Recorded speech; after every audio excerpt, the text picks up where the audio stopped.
is hide away. All we do is hide away. All we do is chase the day. All we do is chase the day.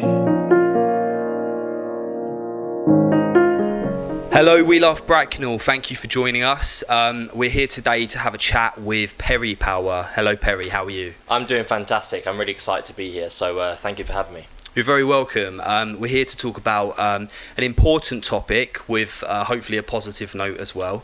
Yeah. I would sum it up as the mental and physical well-being of mums and dads, which I know is an issue that's close to your heart and you'd like to talk about today. Yeah, for sure. It's not just fitness, it is a whole package. It is a health and well-being. So yeah, for sure. Okay, and before we jump into it, we both just like to say thank you to the Ball Pub and Restaurant. Yeah. They've been really, really accommodating and let us film in there upstairs, whatever this is. I don't think it's been named yet, but yeah, it's a lovely, lovely sort of like hideaway, snug conference room. So thank you very much to the team at the Ball for having us.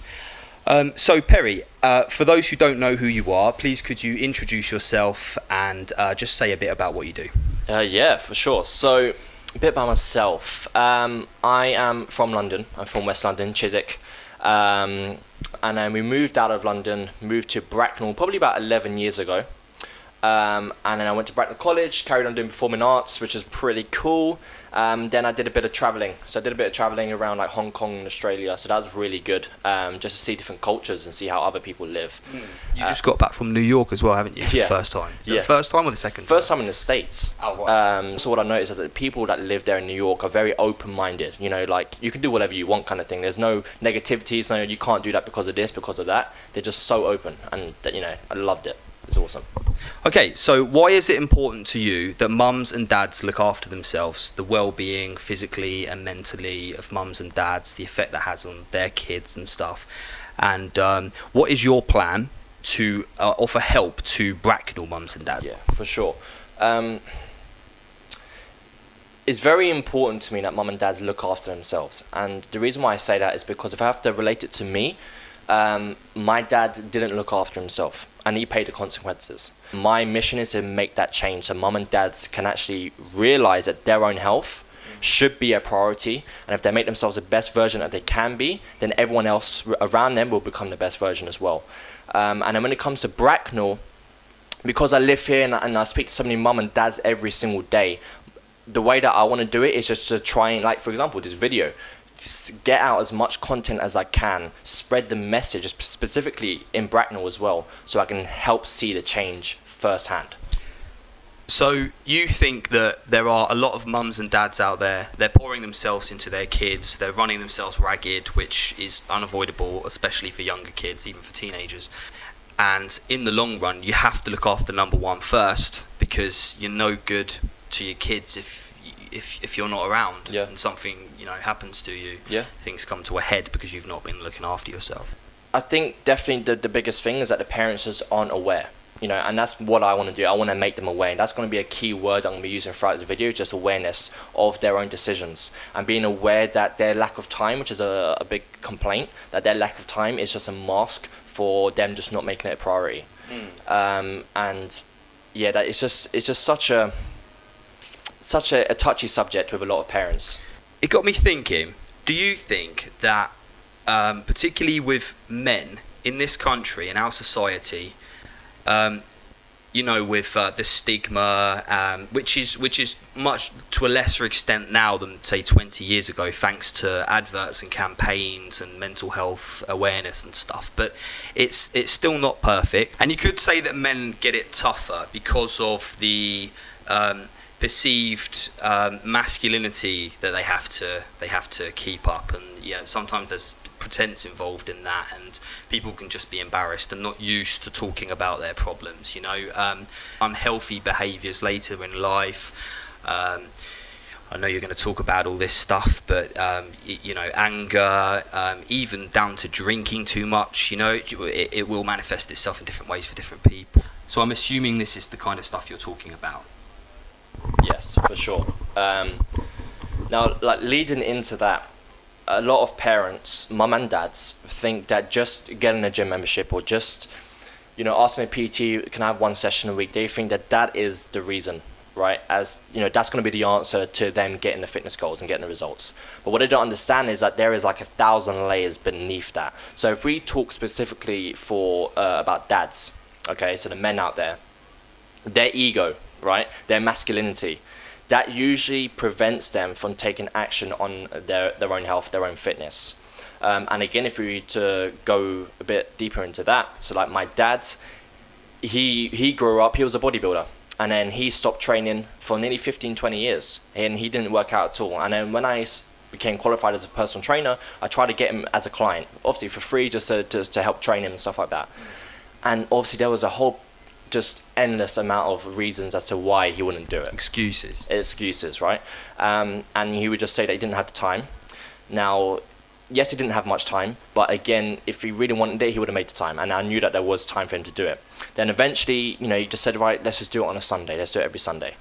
What do you think the reason was that he was hiding? I think the main reason as to why he didn't pick it up is because he would have been embarrassed. So he's always in here, right? So for the mum or the dad, the reason why they're not going to do something is because it's in here. So my dad, I can guarantee the reason why he didn't say yes and actually take action is because he would have stepped inside that gym and realized that he is not who he was or who he used to be when he was training, right? He's comparing himself to somebody who he was 15 years ago, which you should never compare to either who you were or to somebody else, because you're just not in the same situation anymore. It's good advice. Yeah, so he was comparing himself to who he was. So, and that's the thing that stopped him. He didn't even try. And that's a very male thing to do, isn't Very it? male. I'm sure females do it as well, but Yeah. when it comes to fitness and body image and masculinity in general, all that sort of stuff, that men compare themselves to each other. There is a kind of a silent bar we all have to reach, Yeah. otherwise you're some sort of failure. And I can imagine it can be difficult to, like the case was with your father, that he was at the top of his game, if you like. He was really into his fitness at a younger age, 20 or whatever, and then he hits middle age and he feels like, well, I've been here and done this. I'm not going to be able to. It's totally right. You shouldn't compare yourself to. You should just be the best that you can be, kind of thing. Yeah. In terms of comparing, what you should do is compare yourself to your previous session. And if you haven't worked out in 20 years, don't compare yourself. When you do that first workout, okay, you just started fresh, okay? And then your next workout, you compare yourself to that previous workout. And that's the only comparison you should ever have is, your last session, not 20 years ago. And for the mums, not comparing yourself to an Instagram model or some girl in a bikini who, turns to the side.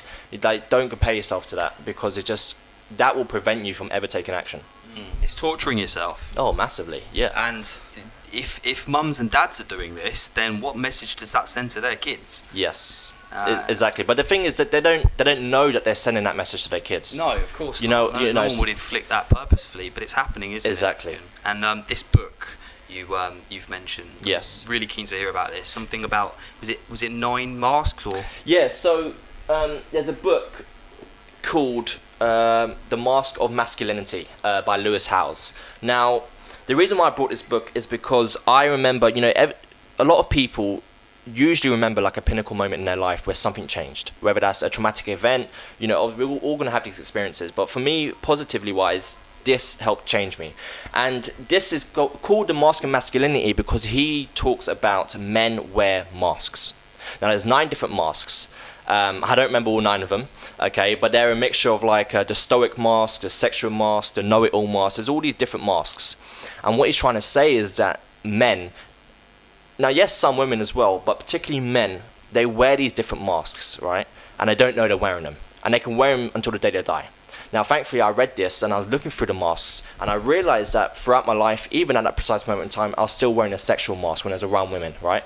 And I was wearing a know-it-all. Explain a little bit more about that. Yeah, so so if we talk about the sexual mask, I would act a certain way, right? So if you've all seen American Pie, yeah, you got like the stiff, he's cool with the girls kind of thing, I'll put on a persona. I'm cool with women. It's a sexual mask. You don't know you're doing it. You're just adapting this trait, yeah? You're stepping into the shoes of someone else who you actually aren't, okay? But you don't know you're doing that. And so that was So it's not seeing women and girls for the people they are and showing your real self to them. Oh, no. Like, No. literally One thing just, in mind. Yeah. You know. But at the end of the day, it is. With So a sexual mask. is that not just? So I'm not by any means dismissing it. Is that not just what teenage lads do, or do you think it doesn't need to be that way so much, and it goes deeper, or it's wrong when it can become a problem when it carries on for too long? Yes, wearing, like, for example, the sexual mask, the reason why it's so common amongst teenagers is because all teenagers, not all of them, but a lot of them are the same, right? Because there's a lot of ego. When you're in school, you want to be the popular kid, so you're going to act a certain way. And usually to be a popular kid, you need to be a certain way with girls, you need to have a know-it-all attitude, which is another mask, the know-it-all mask, and you're adopting all these different masks, right? And what you tend to realize is that when you wear these masks for so long, that it changes who you are. It makes you have these certain traits, these certain habits that you carry on through with you through marriages and through the rest of your life. And the culmination of all these different masks, Yeah. which is going to be a different story for different people, Yeah. the end result is unhappiness Yes. and losing connection with your true self, Yeah. kind of thing. Yeah.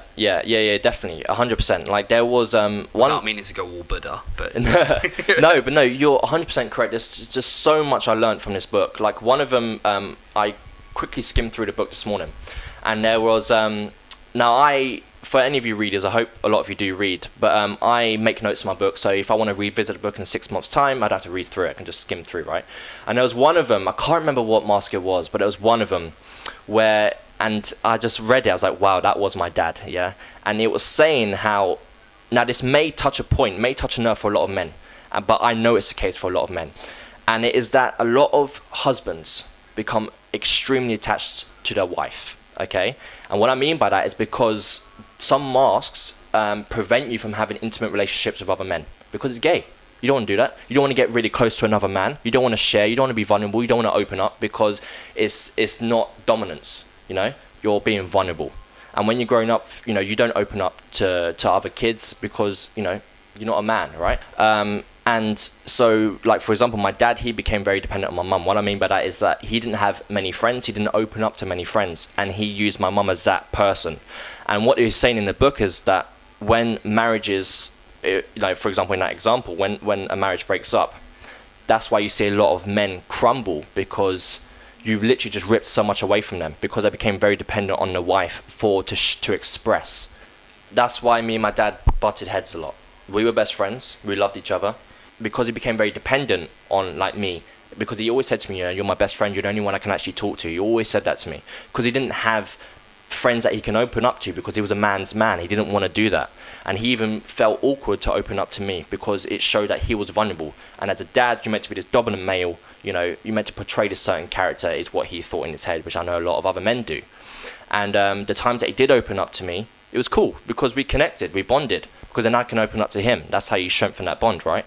You know, I was thinking about this today, and I think a reason why a lot of men are men, right, is usually because where it was 5, 10, 15, 20 years ago, at some point previously, something may have happened where they decided to open up to somebody, you know? So something traumatic, something happened where they were like, you know what, I'm going to open up about it. And that person was like, okay, you're showing too much feeling, or no, son, or no, John, you got to man up a little bit, kind of thing. Or even ridiculed them, could have told people and betrayed their trust. Exactly. Yeah. So usually, and that happens when Yeah. you're a teenager because boys are pretentious. That's part of being a boy, and it's even more pretentious if they have these roles to live up to of boys don't cry and things, Yeah. you know.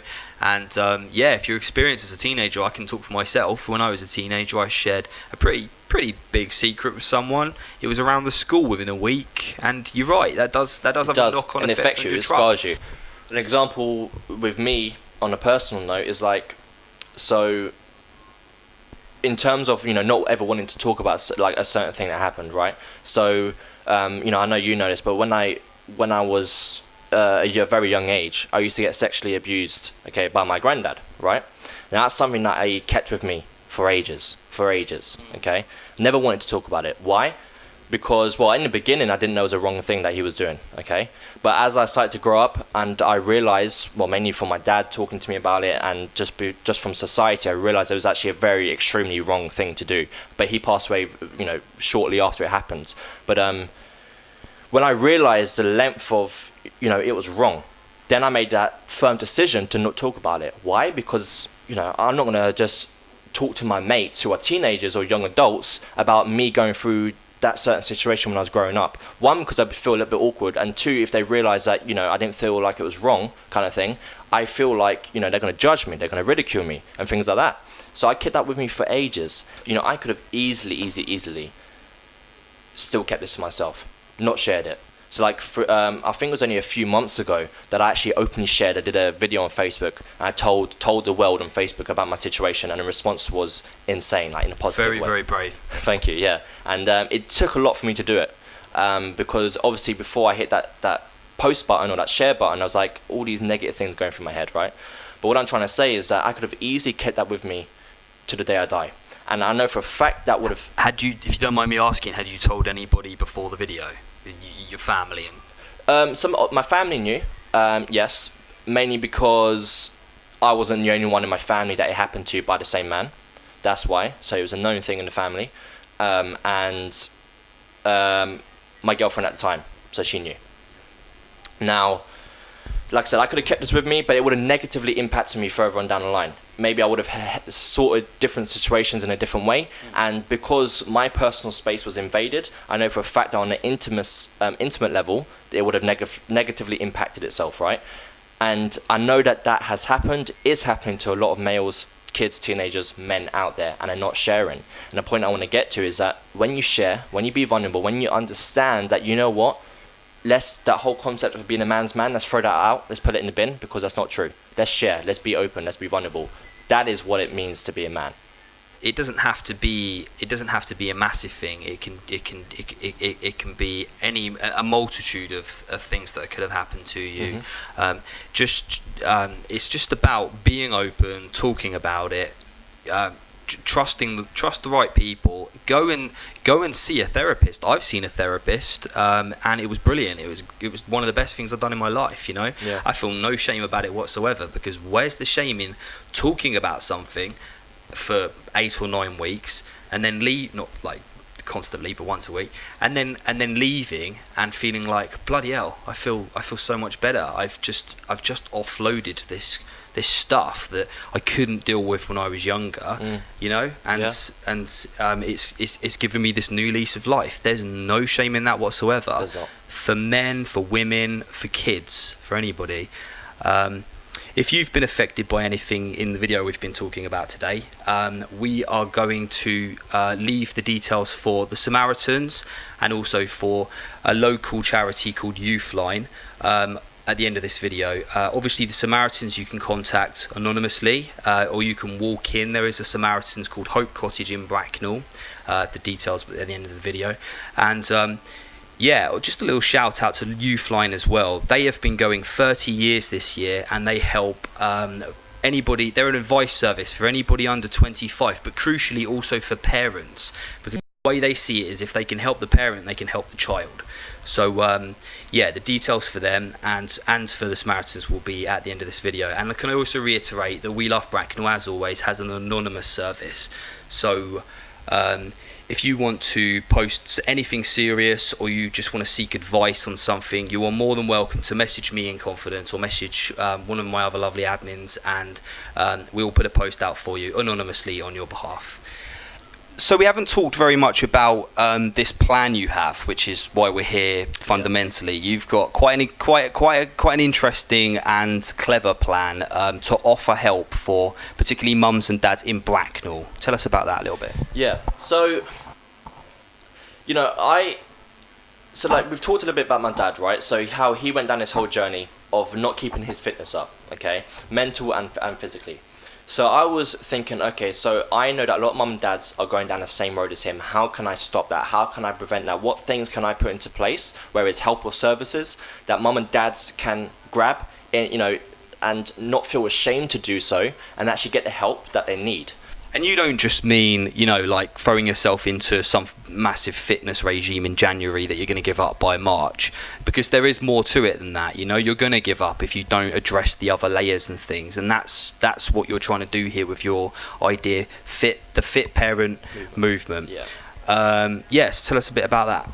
Yeah, so you're very right. So the fit parent movement, I didn't want it to be your stereotypical fitness business that just offers training programs, or you're going to sign up, here's a random training program kind of thing, because it doesn't work. It doesn't work like that, and there's a reason why I've kept like the talk of this fit parent movement. There's a reason why I've kept it this long to talk about in this video, is because it's not the thing you should be leading with, where a lot of parents think that, right? So what I'm trying to do with the fit parent movement is to create a movement. It's to create a movement of mum and dads to become the superhero that they were born to be. And that's what I believe, because I believe that if my dad felt like a superhero, he would not have gone down that same road. He would have felt powerful. He would have felt like a leader of himself, right, and a leader of the family. And he didn't feel like that, which is why he went downhill. So, I want to make mum and dads feel like that superhero. And it will be through free training, free videos, a lot of free stuff, because I'm not, I just want to help impact. I want to help just make parents aware, because if I can help one mum, one dad, that would ultimately impact that family, then that's just, that's something that we didn't have. It's a 12-week program, so it's 3 months. Okay, you get the fitness program, you get a fitness app, you get a nutrition program as well, the standard stuff, right? But the thing that makes us unique is that we want to be your friend. We want to be that person that you can have, that you can open up to, you can be vulnerable with. So we do coaching calls, we do coaching services. You will get my personal number. So if you need to call me, I'm here, So you are offering a kind of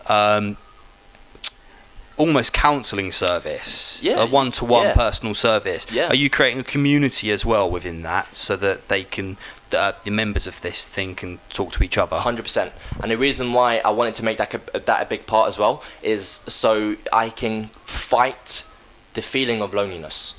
Okay, which is a huge thing. Huge thing. My dad felt lonely. I know for a fact a lot of mum and dads feel lonely, and that's just is a horrible. Just going slightly off topic, this is a really great opportunity for me to just say that sometimes on We Love Bracknell, people moan, why is Deirdre asking what time Argos shuts? And it's funny, and it's like, she could look on Google, although sometimes Google gets it wrong. But the more serious point is, some people just like to interact with people, Scroll on, don't make a massive thing of it. I get it, it's funny, but have a laugh, but you don't need to comment and make them feel bad. No. There's this loneliness thing, we all feel it from time to time, some of us more than others, and there's a lot that this group can do to combat this, and it sounds like you're really onto something with the fit parent movement.